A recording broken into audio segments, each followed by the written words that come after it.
Good evening once again, ladies and gentlemen. Welcome back to the War Room. Y'all got your helmets on? Excellent. Y'all got your nuggets? That's what I like to see.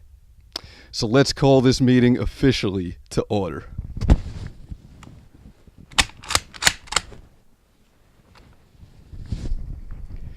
But now that you're all here, you can kindly get the fuck out. See, as you guys all know, security procedures are very important here on the War Room. We can't let those big fat globalist rats get a look at the big board. But this is a special edition of the War Room that requires top-level security clearance. That's right, this is a special executive briefing. It's meant for the eyes of the United States President alone. So if your name isn't Donald Trump, I'm going to have to ask you to leave. Now, Mr. Trump, sir, I know you're watching because you spend a lot of time on the internet. And I know you spend a lot of time Googling your own name. Sir, you waged an incredible campaign. You beat all the odds. There were seemingly insurmountable odds stacked against you. The Washington establishment was against you. The globalist media was entirely against you. Even your own party was against you. And nevertheless, you beat the odds, you pulled it out, and you became the President of the United States. But now, with Flynn's resignation, cracks are beginning to appear in your administration. You knew that the old guard, the deep state, the shadow government, the globalist elite, whatever you want to call them, you knew they would reassert themselves, make a pushback to regain control. And they've done so. And things are looking dire for your administration. Things are looking grim. So I'm here to offer you some advice. You know, since you've taken office, and even before, you've drawn comparisons to numerous other world leaders. Some of these comparisons have been more flattering than others. But the truth is, you don't remind me of either of these two men. There's another world leader that you remind me of much more. And that would be this man here, Theodore Roosevelt, the trust buster. A larger-than-life personality, loved by the common man, but despised by the wealthy elite. A staunch defender of United States interests overseas, but not an imperialist war hawk.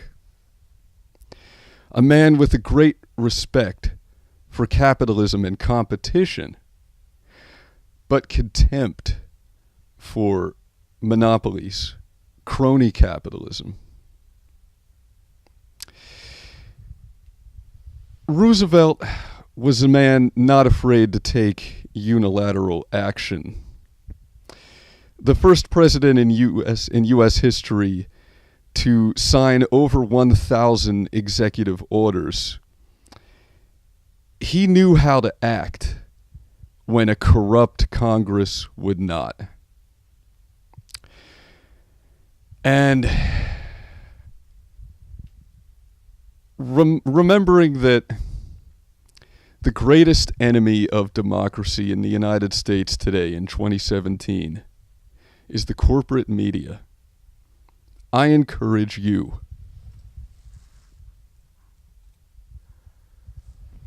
break up the monopoly. Allow me to use this nugget bayonet here as my pointing tool. In 1983, 90% of U.S. media was owned by 50 companies. Now, 90% of U.S. media is controlled by 6 media giants: Comcast, News Corp, Disney, Viacom, Time Warner, and CBS. Mr. Trump, break them up. Do it the same way Teddy did. Use the Justice Department. Lawsuits. And don't stop with television. Go after the corporation that owns 80% of what we hear on the radio and all the billboards in the United States. And don't stop there. Go after the internet monopolies too. Now, what will happen when you do this? Well, the answer is obvious.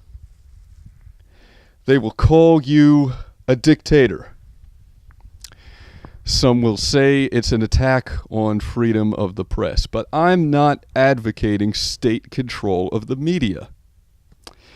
After the provisions in some of the recent Obama administration National Defense Authorization Acts allowing for the creation of anti-propaganda offices and CIA anti-propaganda operations domestically, we already have state-controlled media. There is nothing anti-free speech about breaking up corporate monopolies. Quite the opposite. The greatest danger to journalistic freedom today is corporate control over the media.